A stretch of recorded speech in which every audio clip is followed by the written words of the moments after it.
मोदी को लगा कि आधी आबादी को आकर्षित करने के लिए ये एक शगुफा फेंका जाएगा, ये शगुफा फेंका गया। उनको यह आभास नहीं था कि उनका जनाधार निपट चुका है। उनको यह आभास नहीं था कि वो 400 की बात कर रहे हैं और जनता उनको 240 पर लाके पटकेगी। जनता समझ गई कि यह जुमला था, क्योंकि जनता को पता था कि आपकी मंशा, आपकी सोच, आपका इरादे में खोट है, और अगर खोट ना रहती तो बिना शर्त आप लागू करते। लेकिन अब एकदम से वक्त बदल गया, हालात बदल गए, और अब मोदी जी को लगा चलो फिर से एक नया शगुफा लागू करते हैं। अब उनको समझ में आ गया है कि जनाधार खत्म हो रहा है, तो चलो महिलाओं की बात करते हैं। 30 महीने के अंदर कॉन्स्टिट्यूशनल अमेंडमेंट किया, और अब उसको बदलने की बात, जो खुद का किया कॉन्स्टिट्यूशनल अमेंडमेंट है, अब उसी को बदलने की बात की जा रही है।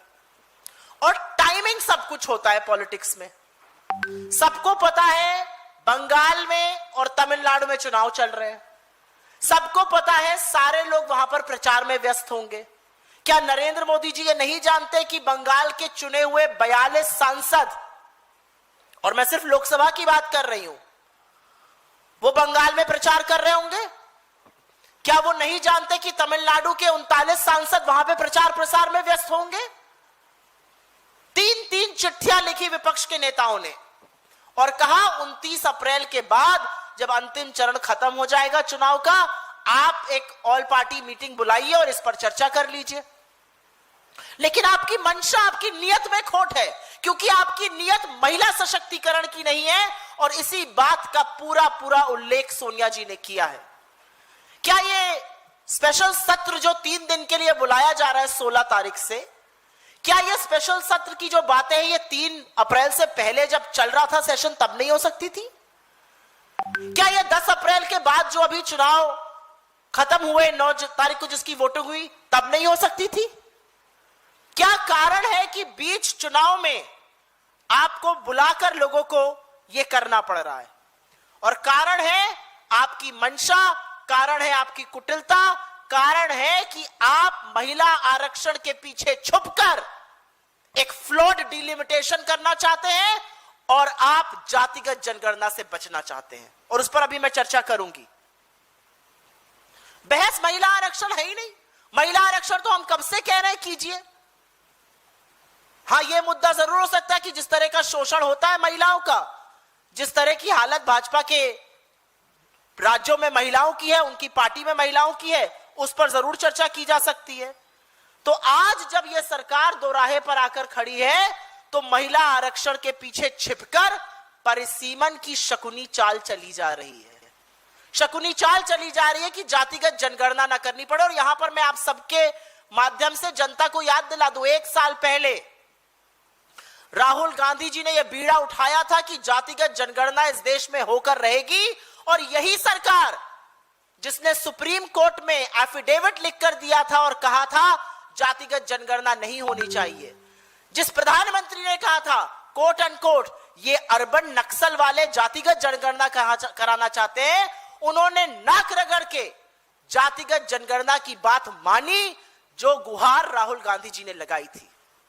और इसी बात का उल्लेख सोनिया जी अपने आर्टिकल में करती हैं कि सरकार जातिगत जनगणना से भागेगी, और अभी हम आपको बताते हैं क्यों। जो पिछली जनगणना थी वो 2011 में की हुई है, तो उस हिसाब से जनगणना 2021 तक हो जानी चाहिए थी। 5 साल आपकी जनगणना डिले चल रही है, डिजिटल हो रही है तो 2027 तक आंकड़े आएंगे। तो ऐसी कौन सी जरूरत पड़ गई कि डिलिमिटेशन आप बिना इस जनगणना के रिजल्ट आए कर रहे हैं? यह सवाल पूछा जाएगा आपसे। जिन जिन राज्यों में एसआईआर हुआ है, लाखों करोड़ों लोगों के नाम कटे हैं।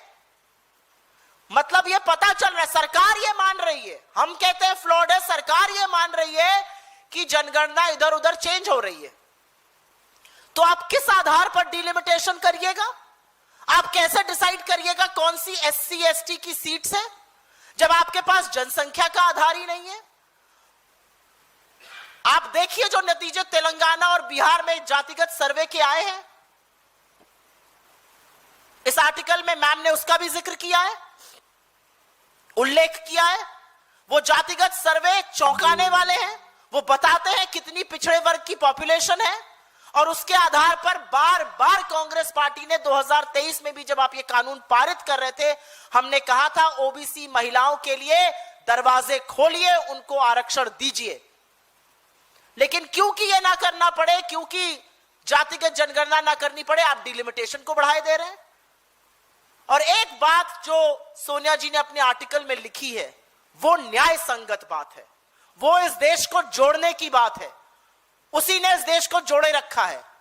डिलिमिटेशन एक अंक गणित नहीं है कि 40 से इतनी हो जाएंगी, 80 से इतनी हो जाएंगी। This is not arithmetic. ये इक्विटी और समानता राजनीतिक रूप से भी होनी चाहिए, और ये बिल्कुल स्पष्ट तौर से सोनिया जी ने अपने आर्टिकल में लिखा है। डिलिमिटेशन का मतलब सिर्फ सीटें बढ़ाना नहीं है। डिलिमिटेशन का मतलब है आप इक्विटेबल रिप्रेजेंटेशन दीजिए।